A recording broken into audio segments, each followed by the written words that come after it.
Si tu souhaites avoir des conseils beauté, prendre soin de toi chaque jour, réaliser des recettes simples et l'emmener partout avec toi, voici ton tout nouveau podcast dédié à la beauté et lifestyle pour te guider dans ta vie quotidienne sur des thèmes qui t'aideront à prendre soin de toi.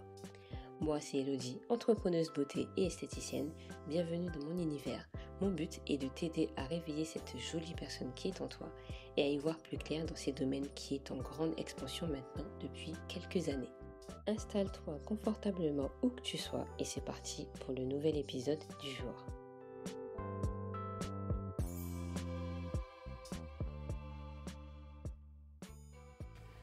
Hello, j'espère que tu vas bien. Nous voici pour ce dernier podcast de l'année 2020. Je suis tellement contente de pouvoir en faire et je ferai vraiment beaucoup plus souvent pour donner pas mal de recettes, pas mal d'astuces, beauté en tout cas. Et aujourd'hui, on va parler recettes, un masque que j'ai réalisé il n'y a pas si longtemps que ça et que je voulais vraiment t'en parler aujourd'hui. C'est vrai que les masques de cheveux qu'on fait à la maison, pour les cheveux bouclés, crépus, frisés, sont très bien parce qu'en fait, ce sont des produits qu'on va remplacer de nos produits de grande surface. Alors moi, j'ai testé le masque à la maïzena. J'ai vu pas mal de filles le faire sur Instagram et même sur YouTube. Et là, je me suis dit, ok, je vais prendre ma maïzena de la cuisine et je vais vous faire la recette. Alors en fait la maïzena c'est un masque qui va être hyper hydratant pour les cheveux et en fait la maïzena qu'est-ce que c'est? C'est une farine de fécule de maïs qui va activer vos boucles. Alors si vous avez de belles boucles ou des boucles un peu fatiguées, franchement ce masque est fait pour vous. Et si aussi vous avez besoin d'eau parce que votre cheveu ne retient pas assez l'eau, il est riche en humectants et franchement c'est un masque que j'ai adoré. Il va apporter aussi de la brillance, il va nourrir vos cheveux, il va hydrater, il va donner cette souplesse aux cheveux qu'on n'a pas dans tous les masques, il va démêler les cheveux comme pas possible. J'ai adoré le démêlage des cheveux et aussi il va contrôler les frisottis.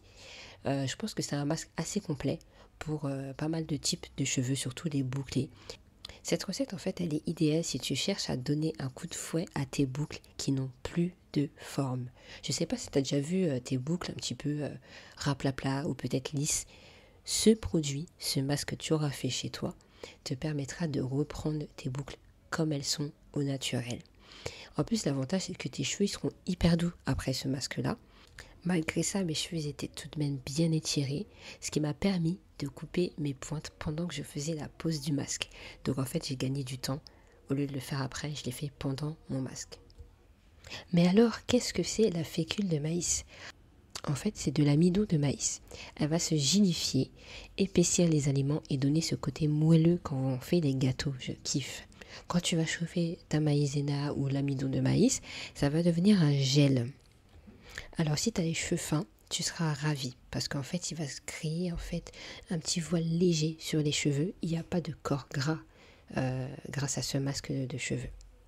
Si par contre à l'inverse tu as les cheveux trop secs ou voire même hyper épais, tu risques d'avoir un masque un peu trop léger. Donc là il faudra que toi tu rajoutes une huile végétale ou du beurre pour pouvoir vraiment donner beaucoup plus de nutriments à ta préparation. Alors comment faire ce masque de cheveux? C'est très simple. Il te faudra une cuillère à soupe de maïzena ou de fécule de maïs, bien remplie. Dans une petite casserole, tu mettras 200 ml d'eau que tu feras chauffer à feu doux. Et pendant ce temps, tu mettras ta petite cuillère de maïzena et tu vas bien remuer pour que ça soit gélifié. Tu verras qu'au bout de 5 minutes, normalement, ton gel est fait. Donc tu pourras éteindre le feu. Le laisser refroidir un petit peu aussi, pour pas que ça te brûle non plus les cheveux ou la peau. Dans ta préparation, tu peux très bien rajouter des produits nourrissants et hydratants, même des huiles, des beurres à l'intérieur pour vraiment apporter un côté beaucoup plus nourrissant à tes cheveux. Comme par exemple le miel qui va nourrir et hydrater les cheveux, l'aloe vera est un très bon hydratant. Dans les huiles végétales, tu as aussi l'huile de sésame qui est très très bien pour les cheveux, l'huile d'avocat, l'huile de jojoba. Tu peux même rajouter de l'huile essentielle pour la pousse des cheveux. Bref, tu as le choix de pouvoir personnaliser ton masque maison cheveux. Après avoir mélangé toute ta préparation avec tes huiles si tu en as rajouté, sépare tes cheveux en 4 ou en plus, comme tu le souhaites. Tu laisses reposer ton masque sur les cheveux au moins pour 20 minutes avant de les rincer. N'hésite pas à démêler tes cheveux pendant que tu laisses poser ton masque. C'est tellement important, tu verras que tes cheveux seront beaucoup moins cassés. Alors mon avis, je te le donne juste après avoir fait mon masque. J'ai laissé, je crois 2 semaines après, j'ai refait mon masque. Alors j'ai adoré le masque parce que ça m'a donné une super belle hydratation. J'ai pu couper mes pointes pendant que j'ai laissé poser mon masque. Donc j'ai gagné du temps, comme je l'ai dit au début. Alors quelques jours plus tard, j'ai quand même vu que mes cheveux, il manquait un peu de nutriments. Pour rappel, j'ai quand même les cheveux fins, mais j'ai beaucoup de volume. Donc il manquait quand même ce côté un peu avec du beurre ou des huiles. Donc je pense que la prochaine fois je referai lorsque je vais couper mes cheveux, enfin mes pointes, mais je vais rajouter un petit peu plus d'huile végétale. Je ne sais pas encore laquelle que je mettrai pour que mes cheveux soient beaucoup plus nourris durant la semaine parce que moi j'hydrate mes cheveux et je nourris mes cheveux 2 à 3 fois par semaine, pas plus. Donc je pense que ça va faire un complément en rajoutant un petit peu plus de nutriments lorsque je pose mon masque.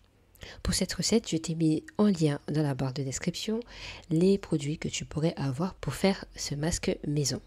Voilà, j'espère que ce petit podcast t'aura plu. Il dure pas très longtemps en plus, que tu as pu prendre des notes pour refaire le masque à la maïzena très prochainement. N'hésite pas en tout cas à me dire sur Instagram ou sur l'Apple Podcast. Tu peux me laisser une note et me dire si tu as fait ce masque ou pas.